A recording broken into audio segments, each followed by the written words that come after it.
phone for more than 5 minutes and someone hangs up. It's just horrible. And it's been going on and going on. If there's anything you could do, please, And I said, I promise you that 4 out of 5 days for the next 2 weeks, I'll do something. And it was less than a week. And she called me and she said, oh, my God. Huh. She said, we just were on the phone for like an hour and a half and nobody got mad and we didn't hang up. And, it was like, and she said, thank you so much, for whatever it was you do. Now, see, not everything I do is that validating, meaning I can't always tell. Right. I do a lot of things where I never have a clue if it had any results or not, but I don't care. Right, exactly. But one of the things I like to tell people about learning how to do this tapping on, it's the same thing I tell people because I did some Reiki workshops too. And I used to tell people when it comes to doing surrogate tapping and doing second degree distance healing is that you never again do you have to say, there's nothing I can do. There's nothing I can do, because that's not a true statement anymore. Right. So that feels pretty good. Yes, it does. Pretty good. I do distance healing quite a bit, distance Reiki healing, and I had a friend whose son was really ill, and I did it every night, the nights he was in the hospital. And it felt good to be able to do something. I didn't even think we do it as much for ourselves as we do for other people, huh? Mm-hmm. Wow. Mm-hmm. Interesting. Very interesting. Now I'm going to tell you the next step in the evolution of Gary Craig's. As you can tell, I'm a big fan of Gary Craig's. And when I speak to him, when I get off the phone with him, I always tell Zip, I always say, he always seems like your favorite Uncle Bob or something. He's just the sweetest guy. He just is. And so he has now gone one step farther, meaning there's it's more along the line of a spiritual healing technique that they're actually teaching on his. But he's got a book that's free, an ebook that you can read about it. It's called Optimal EFT, and even though he recommends that you understand how the gold standard, which is what we've been talking about, the gold standard EFT, you understand how that works first. But it's not required. You can go read the book, obviously, but there's no tapping involved. Are you going to do it? I've been doing it. In fact, I'm kind of new at it. I'm not able to teach it because I haven't taken the training. I can't afford the training quite yet. But I've been practicing it. I can use it on people and myself, but I can't teach it. So I've had a little bit of success here and there, and people have been kind of wowed by it, here and there. But still, again, with myself, there's been times where it's like, dang it. Yeah. And so one day here, and let me see, it's been a couple, 2-3 months now. And to try to nutshell this, but still let you have the impact of this, many years ago I had an accident at General Motors, and I had a pretty bad hit to this right arm. Oh. And it caused me a couple years of being off work. I ended up having a surgery and got some of the use of my arm back and all that. And so fast forward to today, for the most part, you wouldn't even know. I wouldn't not know. But I have some things like dexterity. Sometimes I can't do a lot of repetitive stuff and stuff like that. Well, one fine day, 3 months ago, right out of the blue, I get out of the car, decide... when you're in California, you don't get bugs on your windshield. Yeah. But when you come back to Michigan, you have to get used to that all over again. Well, I pulled into a gas station to clean off the windshield because I couldn't take it anymore. And I raked that squeegee across the windshield, and the most intense, horrible snap of pain in my arm like I had never felt before. I mean, I couldn't even hold my arm up just to look at it. Yeah. It was the most incredible pain I've ever had. Where in your arm? Like in your shoulder? It went all the way down and all the way out to the end of my fingers. Oh, my gosh. Even to just barely move my fingers just a tiny bit like that, I could hardly stand it. And it was just immediate like that. And I went, I had no idea. Holy crap, now what am I going to do? I know. Well, I was lucky I wasn't alone in the vehicle, although yes. I put the squeegee away. I got in the car. I couldn't open the door. I couldn't use this arm at all. I could hardly lift it. It was horrible. I eventually, to speed this up, I pulled over and I said, I can't drive. I'm not safe to drive like this because I can't raise this arm because the pain. I couldn't believe it. And so we get home and I realized that I needed to immobilize these fingers because moving them was just unbearable. So I have all these, because I've been accident prone all my life, I have this little carpet bag of things, Yeah, I have this. So I get this splint out and I get an ace bandage and I roll these fingers down and I immobilize them so that I could quit moving them because that was what was so painful. And I said, I think I can sleep like this. I put ice on it, and I started doing Reiki, and I started tapping. And I thought, well, if it's like this in the morning, I'll have to go because it was bad.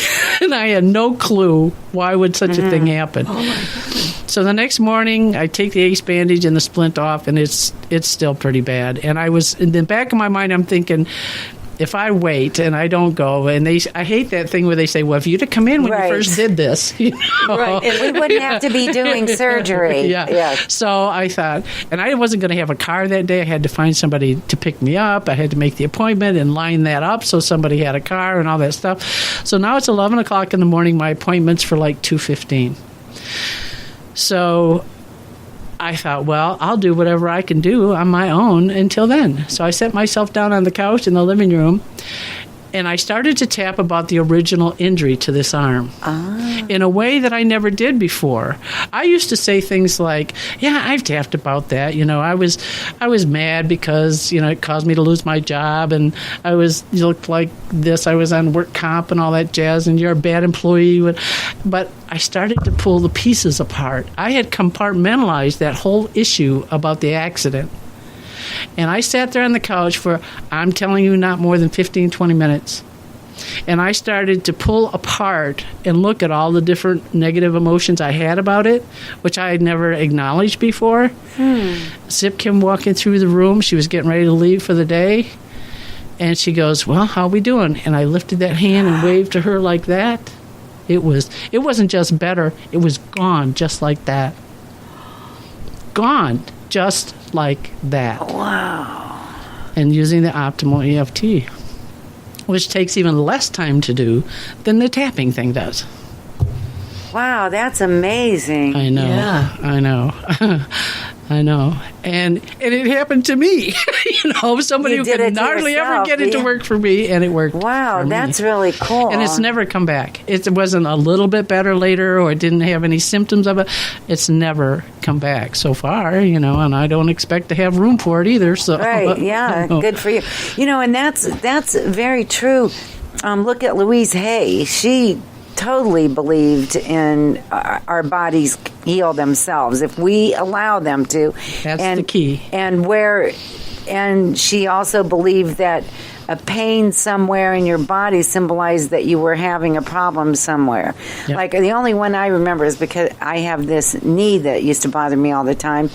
And it meant that I was afraid of stepping forward. I was afraid of moving out of my comfort zone and stepping forward was my right knee. She has a whole chart of metaphors. Yes. For that. Yes. Yeah. And she has books. I can heal myself. I forget all of them. There's a bunch of books like that. Yep. Very interesting. Yeah. So that too is proven. And I'm sure we all have friends that are obsessing at one time or another, obsessing about something that went wrong in their lives and they can't get past it. And they have chronic illness because of it, because they can't move past it. So this relieves all that and lets it go. It heals it. It heals it. It releases it. It's the letting go of it, and then which once it's like when you hold a cork under the water. As soon as you let go of it, it comes right up to the top, and it's gone. You release it. You release it. Huh. I kind of feel more relaxed all over.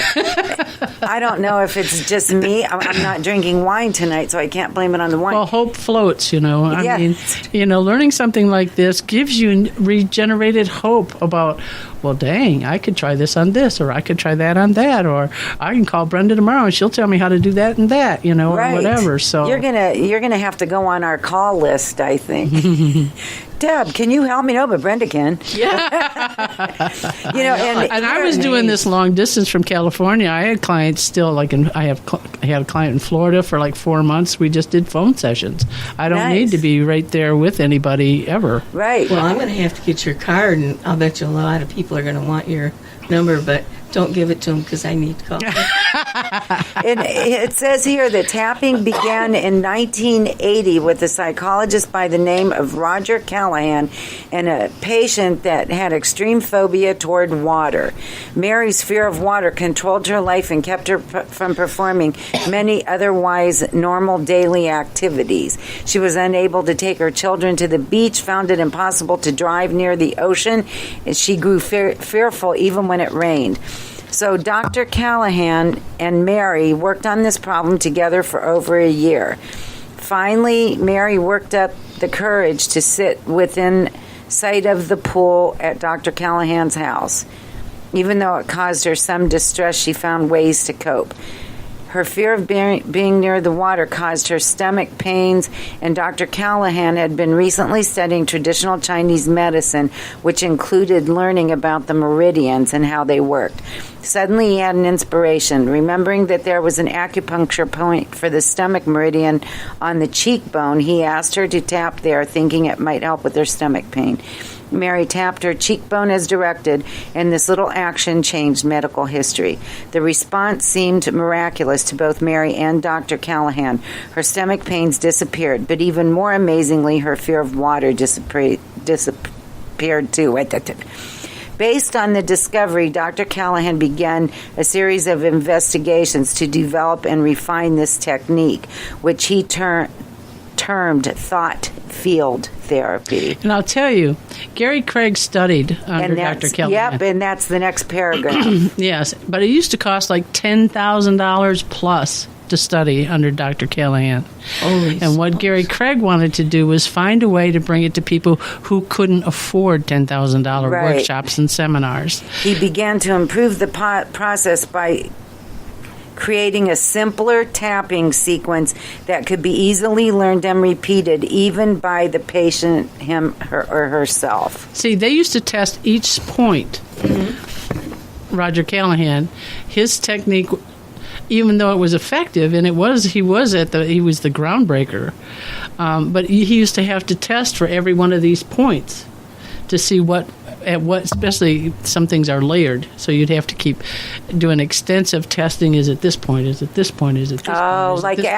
allergies, Yeah. like allergy Yeah. testing. And so what Gary did is he created this group of points that work for most things. There's times I have one guy. Here's a funny story. You're gonna like this one.